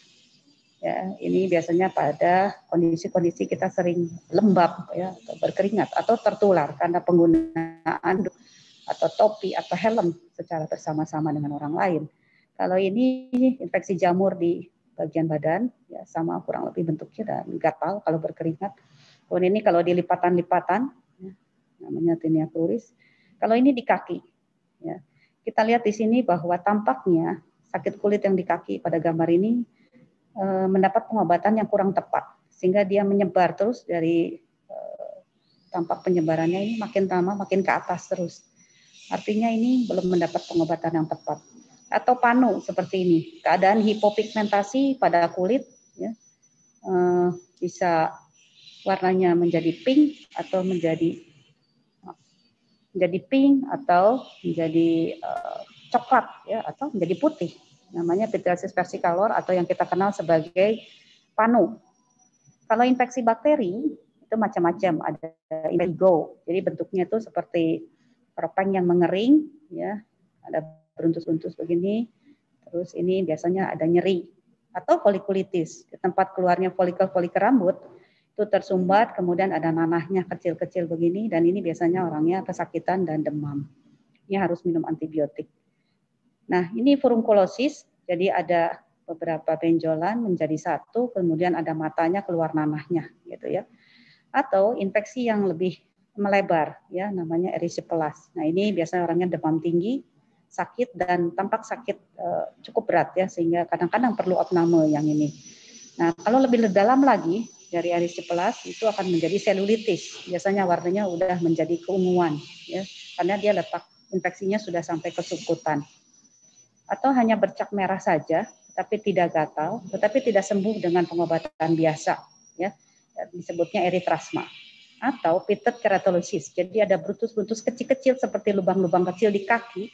Ini sangat tidak nyaman karena cepat bertambah banyak dan mengeluarkan bau yang tidak nyaman.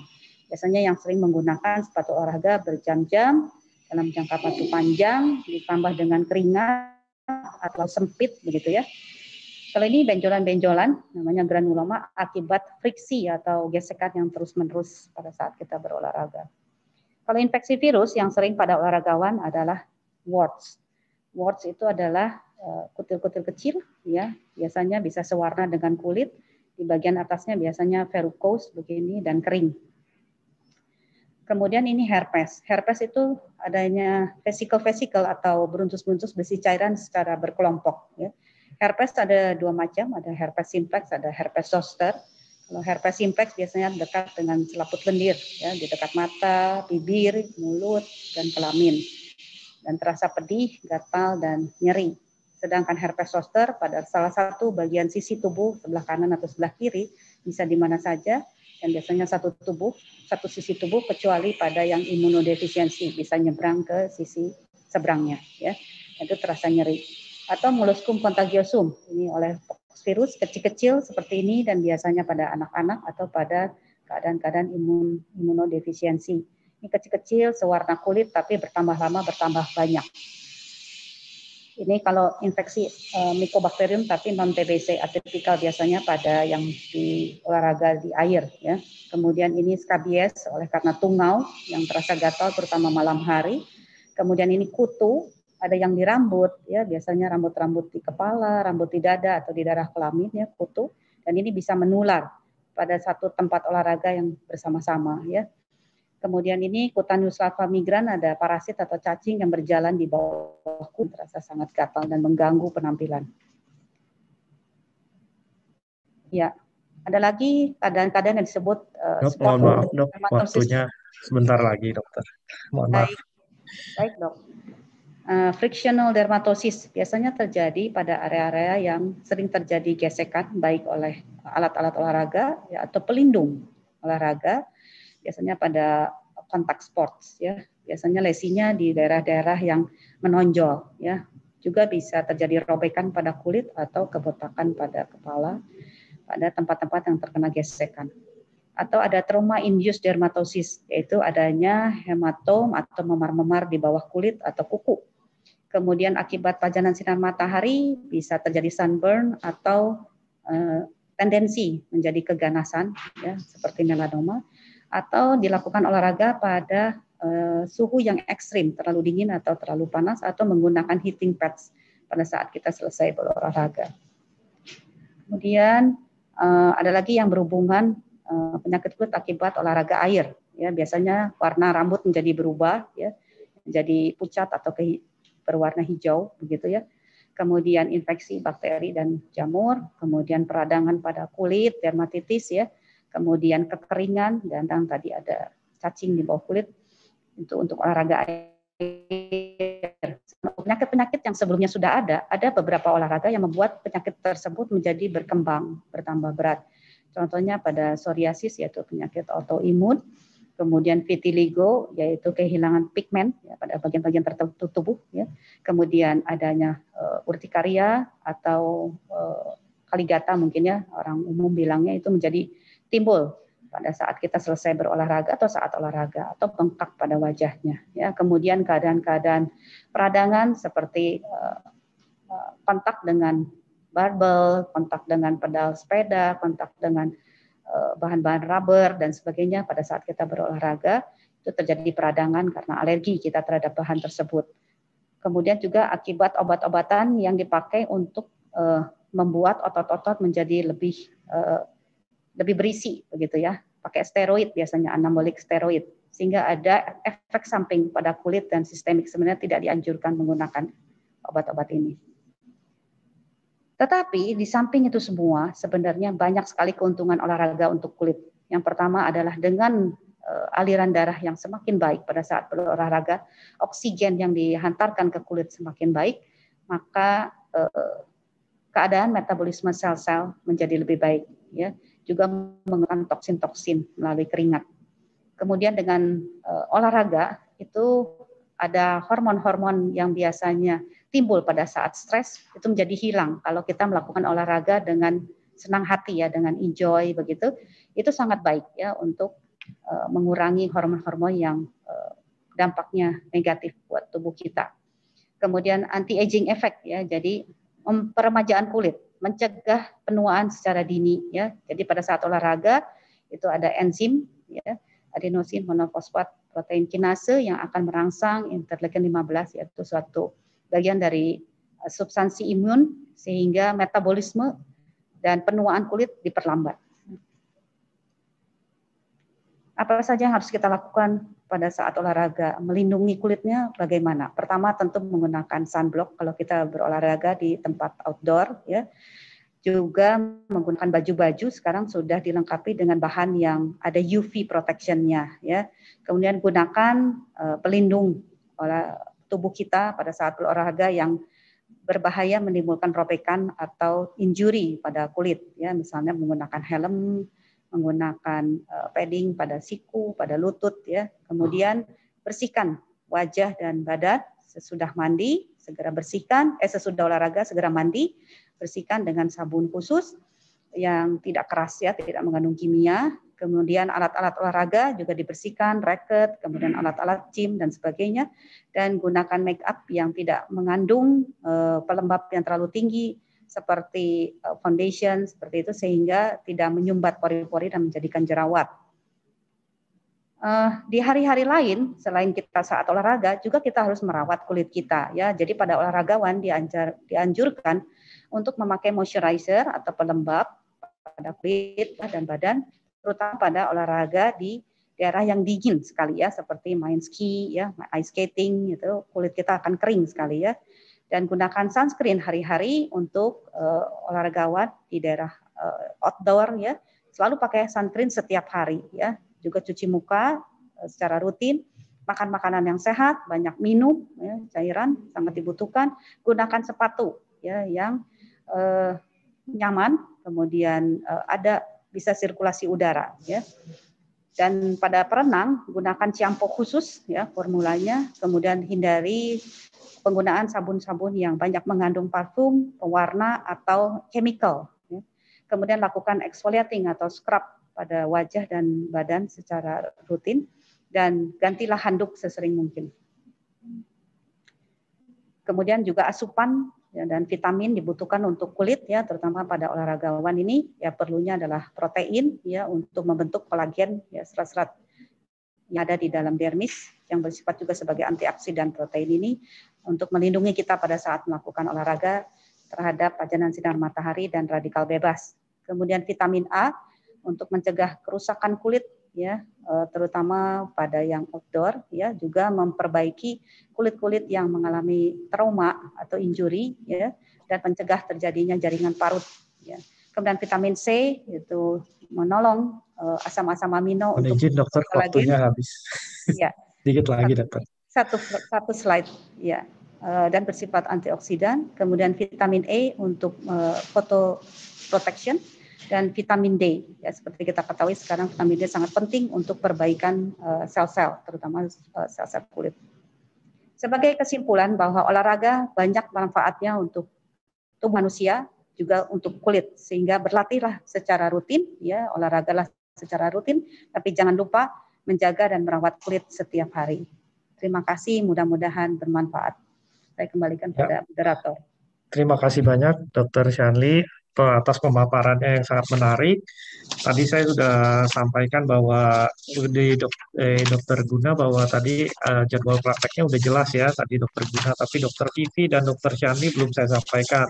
Jadi bagi yang ini karena banyak sekali ya pertanyaan di kolom chat itu untuk pertanyaan pribadi ya, masalah pribadi. Jadi kebanyakan dokter Shirley ini praktek setiap hari Senin sampai Sabtu, kebanyakan di sore hari jam 16 sampai selesai, kecuali Selasa dan Rabu ya, beliau ada praktek pagi hari karena kesibukan beliau di tadi yang saya sudah sebutkan di manajemen, di komite medik dan seterusnya. Untuk dokter Vivi praktek setiap hari kerja hari Senin sampai Sabtu jam 9 hingga jam 1. Baik, kita kembali ke pertanyaan.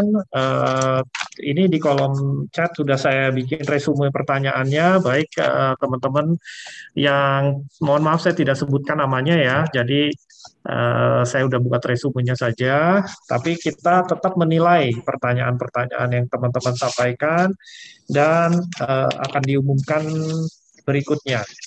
Pertanyaan pertama ini Dokter untuk Ari. Ya, baik. Mungkin kita Silakan. akan sebutkan dulu ya hadiahnya apa bagi para penanya terbaik supaya mereka ini sobat sehat semua termotivasi untuk terus Boleh. bertanya. Iya, baik. Jadi Boleh. kita akan memberikan free konsul untuk kepada para penanya terbaik. Nanti free konsultasi ke dokter ortopedi setiap jam 8 sampai dengan jam 2. Lalu kita akan juga memberikan diskon untuk layanan BMD sebesar 150.000 Dokter Ari. Nah, Wow, layanan BMD menarik ini sekali. manfaatnya apa sih? Nah, manfaatnya itu untuk deteksi dini osteoporosis dan untuk monitoring kemajuan pengobatan osteoporosis serta dapat mengetahui komposisi persentase lemak di dalam tubuh kita. Selain itu, bagi para penanya terbaik juga akan diberikan diskon layanan lipolisis sebesar 150.000. Jadi layanan ini bermanfaat untuk memperbaiki tekstur kulit kita, mengurangi stretch mark dan bekas luka, juga mengurangi lemak pada lapisan kulit kita. Begitu. Jadi mungkin hadiah-hadiah yang menarik ini bisa dimanfaatkan sebaik-baiknya ya bagi sobat sehat Boromius dari Baik, terima kasih pertanyaan-pertanyaan Alin. yang ada. Oke, Terima baik, kasih, silakan makasih. dokter.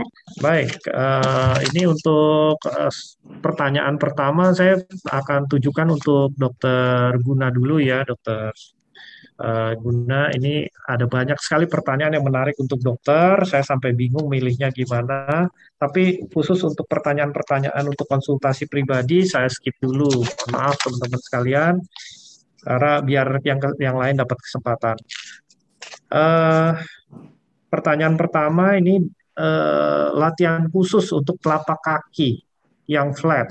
Itu bagaimana ya dokter Guna ya? Itu pertanyaan pertama. Yang kedua, berapa lama waktu yang baik untuk bersepeda?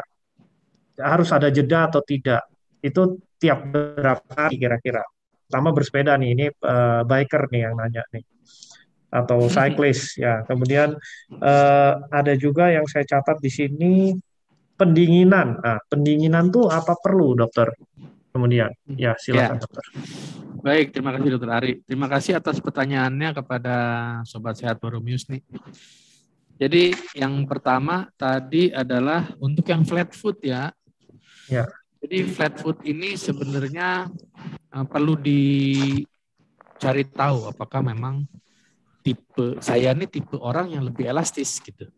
Saya ini tipe orang yang lebih fleksibel, lebih bisa caranya mungkin ngecek apakah ibu jari bisa ditekuk sampai ke pergelangan tangan dan lain-lain gitu ya.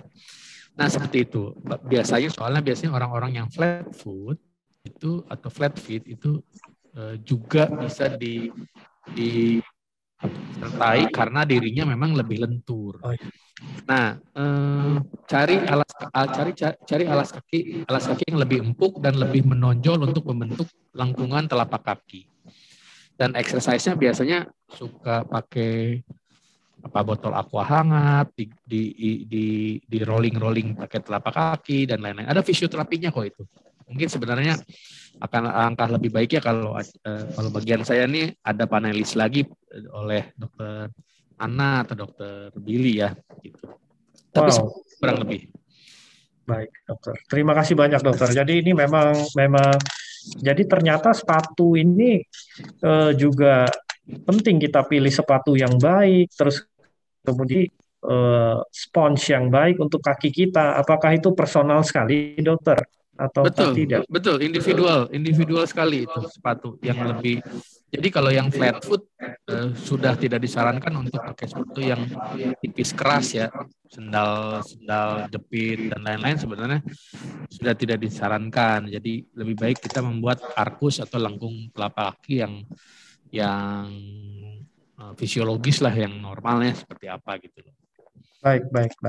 Kalau yang pertanyaan kedua, dokter, berapa lama waktu yang baik untuk bersepeda? Nah, ini juga individual nih sifatnya pertanyaannya. Jadi berapa baik menurut saya belum tentu baik menurut saya baik untuk orang lain. Jadi bagaimana kemampuan, bagaimana endurance atau ketahanan terhadap, tadi ada pertanyaan-pertanyaan yang sampai berapa lama. Saya lupa pertanyaan yang mana, tapi intinya adalah sampai kontraksi otot dirasakan panas gitu. Kadang-kadang kalau kita sepeda ya memaksakan itu kan paha tuh panas. Nah, pada saat paha panas ya kita kurangi lagi kecepatannya, istirahatkan kakinya dengan statis tanpa menggoes kan gitu. Seperti itu sebenarnya. Jadi berapa jauh, berapa lama, pada prinsipnya yang penting adalah ada jeda istirahat dan ada jeda maintenance pada saat kita tidak sepedahan. Artinya bisa seminggu 2 kali sepedahan, bisa seminggu 3 kali. Jadi ada jeda sehari yang diperlukan untuk recovery, betul. Baik.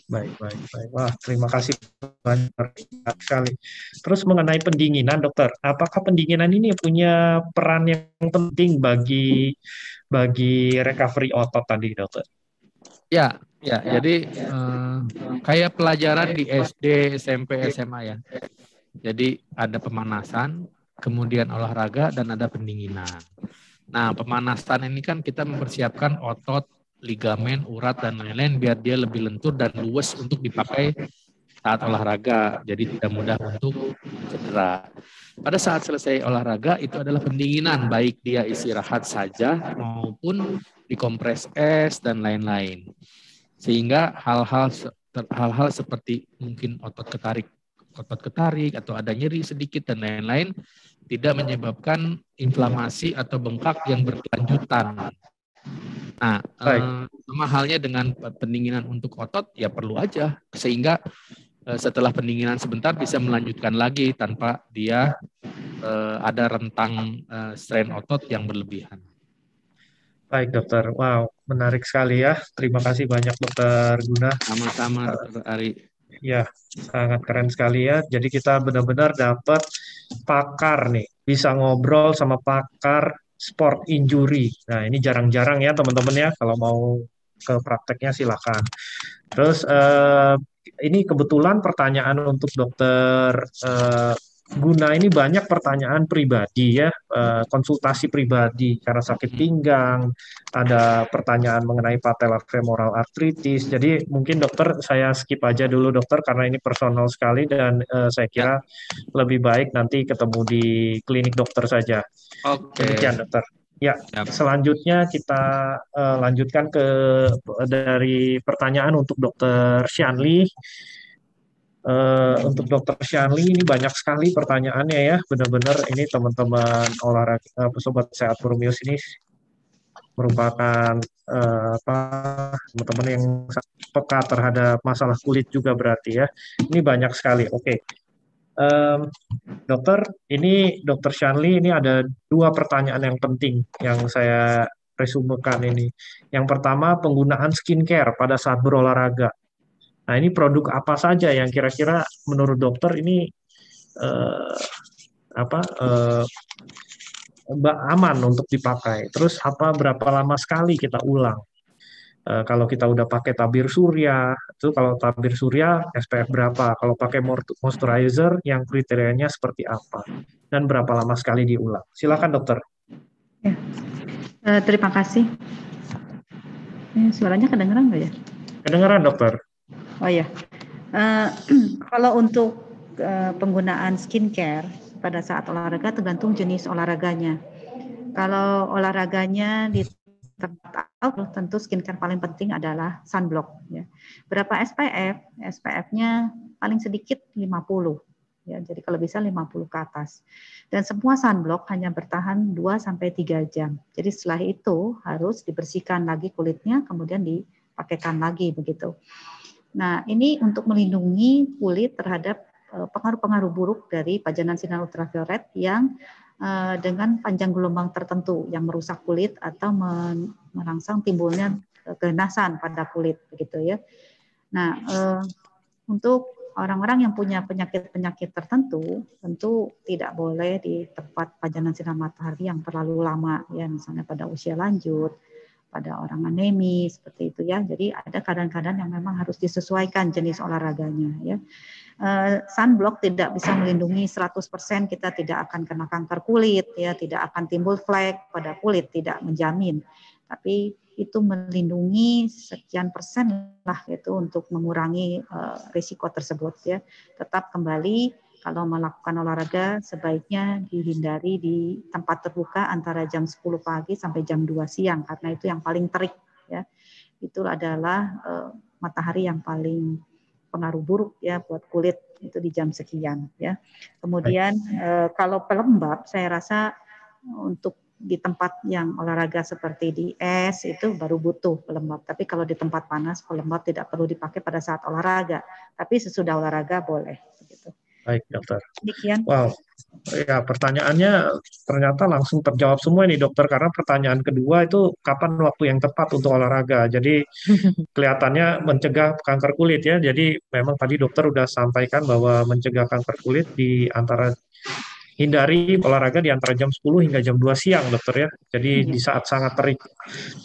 Nah ini ada pertanyaan juga dokter, apakah warna kulit ini berpengaruh terhadap risiko terjadinya masalah kulit pada kehamilan? Pada kehamilan lagi, sorry, pada olahraga. Mohon maaf nih. Terkandungan ya.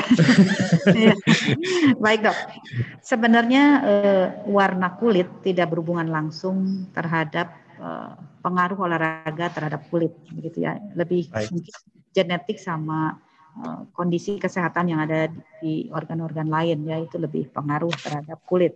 Kalau warna kulit tidak terlalu, tapi memang untuk warna-warna kulit putih gitu ya, itu lebih cenderung timbul flek dan tumor keganasan begitu. Orang kulit coklat atau kulit yang lebih gelap itu lebih tahan terhadap kanker kulit begitu ya.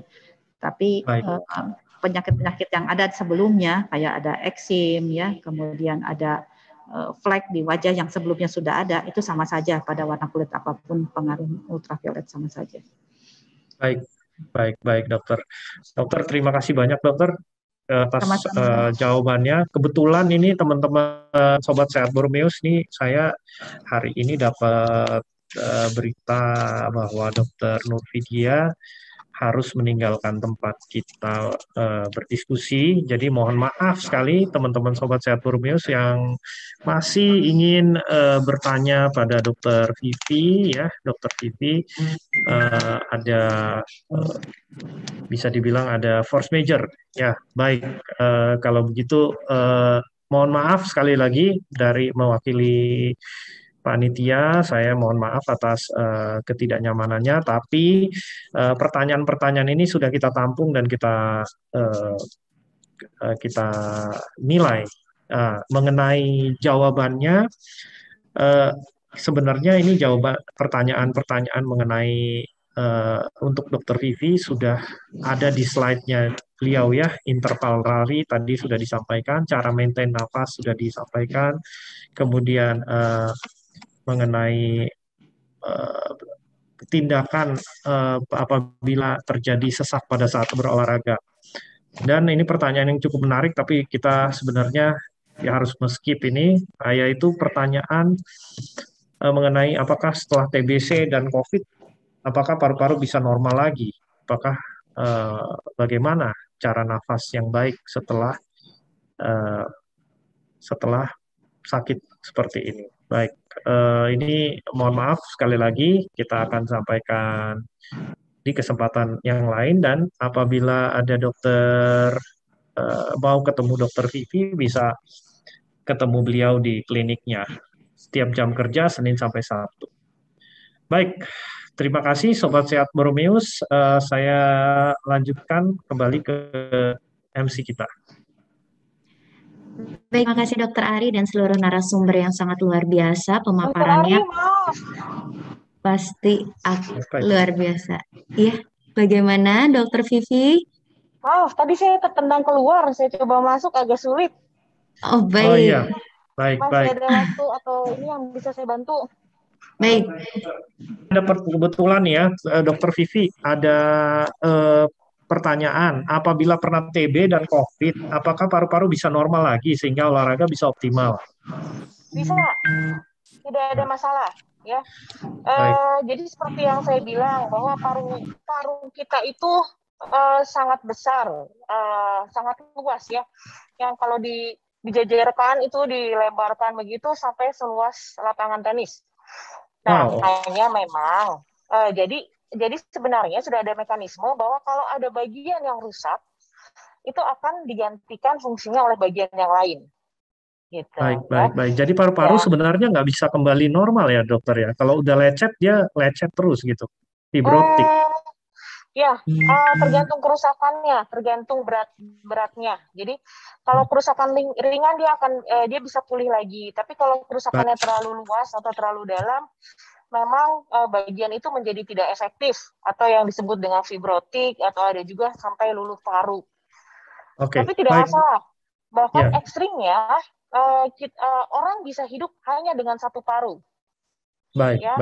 Beberapa kasus-kasus TB yang berat itu parunya hanya sebelah atau bahkan sudah diangkat. Jadi dia hanya hidup dengan satu paru.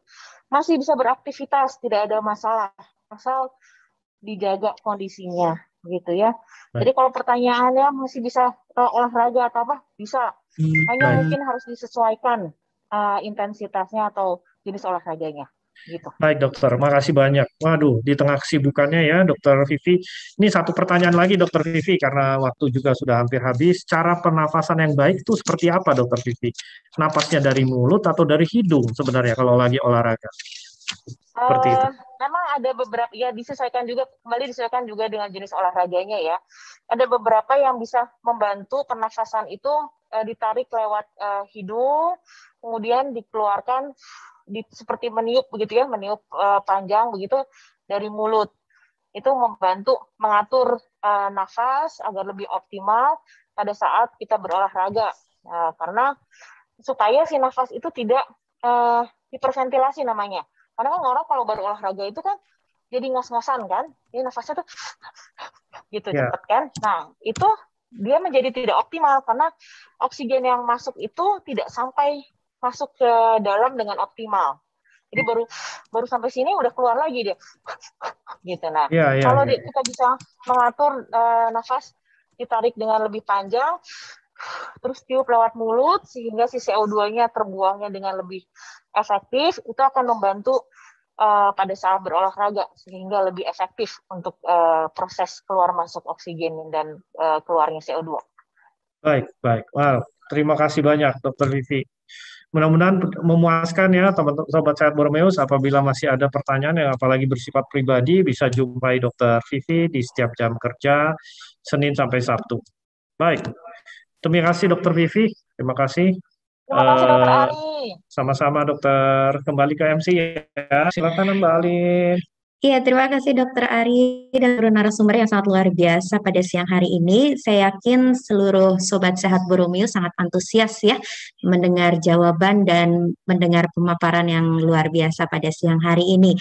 Baik, saya kembali mengingatkan kepada Sobat Sehat Boromeus jika ingin berkonsultasi langsung, jangan khawatir apabila Sobat Sehat Boromeus mungkin masih ragu datang ke rumah sakit karena Rumah Sakit Boromeus kami membuka layanan telemedicine yang bisa diakses ke customer care pendaftarannya dan juga bisa diakses juga melalui WhatsApp.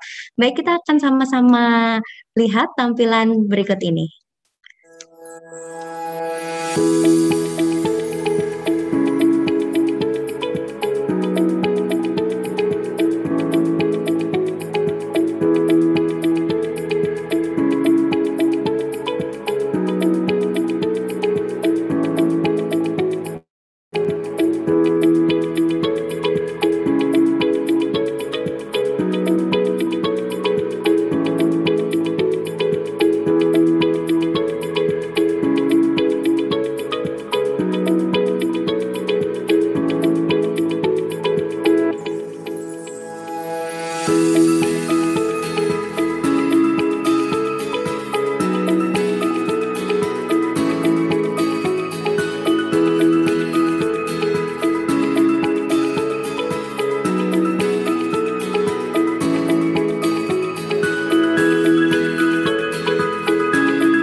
Ya, baik. Tadi adalah merupakan jadwal dari para dokter yang sudah menjadi narasumber juga di coaching klinik pertama dan coaching klinik kedua ini. Bapak Ibu Sobat Sehat Boromius sekalian bisa membuka laman website kami di www.rsboromius.com untuk mengetahui jadwal terupdate dari para dokter tersebut.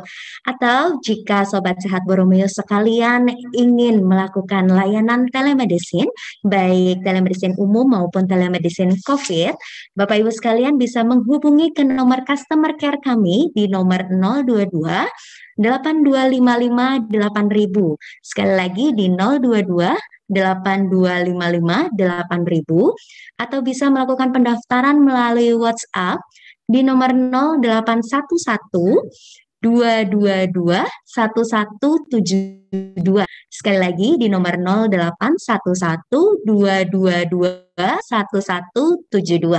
Jadi jangan lupa terus update jadwal dokter kita di laman website di www.rsboromius.com atau bisa juga melalui Instagram kita rsboromius. Baik, tanpa berpanjang lebar lagi karena tadi sudah mendapatkan ilmu yang sangat luar biasa ya, kita mau undi door prize. Jadi bagi para peserta yang belum mengisi, cepatan isi daftar hadirnya karena kita akan undi door prize-nya. Kita yang pertama akan mengundi Smart Tumbler. Ya, silakan dibantu kita undi. Dan stop. Selamat kepada Isma Atifah mendapatkan satu Smart Tumbler dari Rumah Sakit Satu Boromius. Kita akan sekali lagi untuk mendapatkan Smart Tumbler juga. Dan stop. Selamat kepada Susana Kristina. Nanti panitia akan menghubungi ya.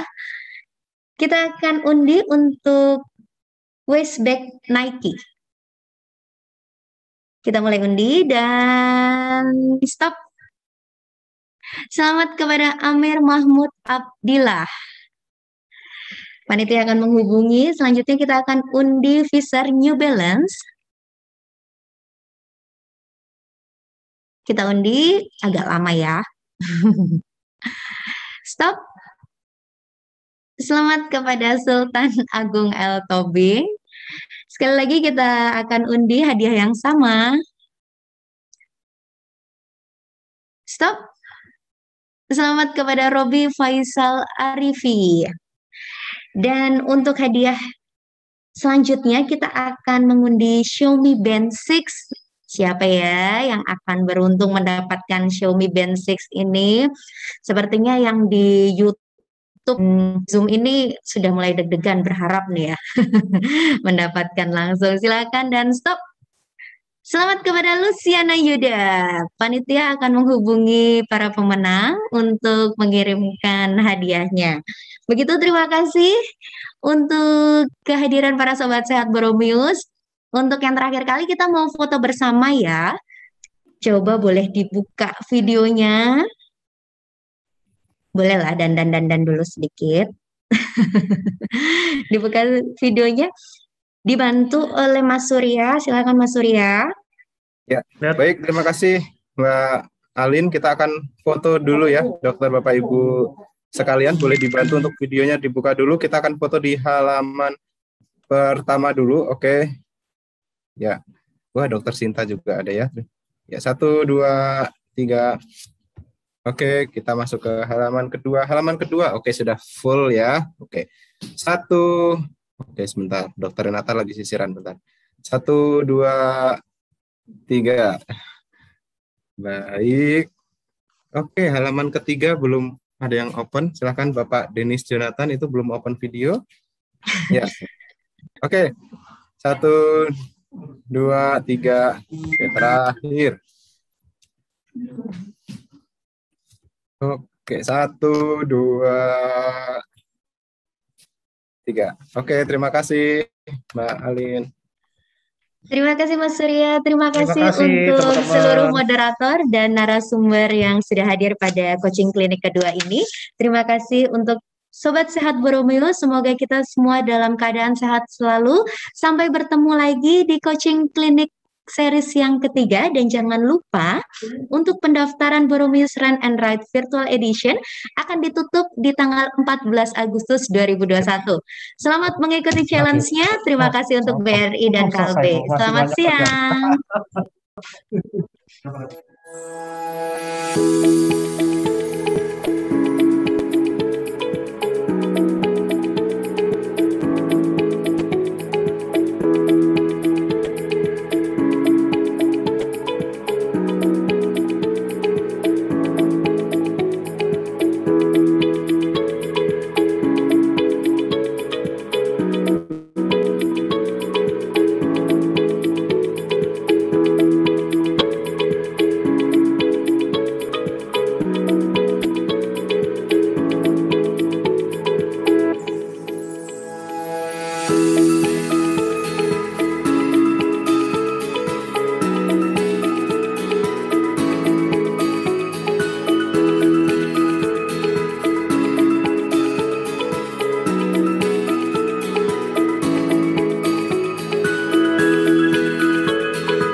Thank you.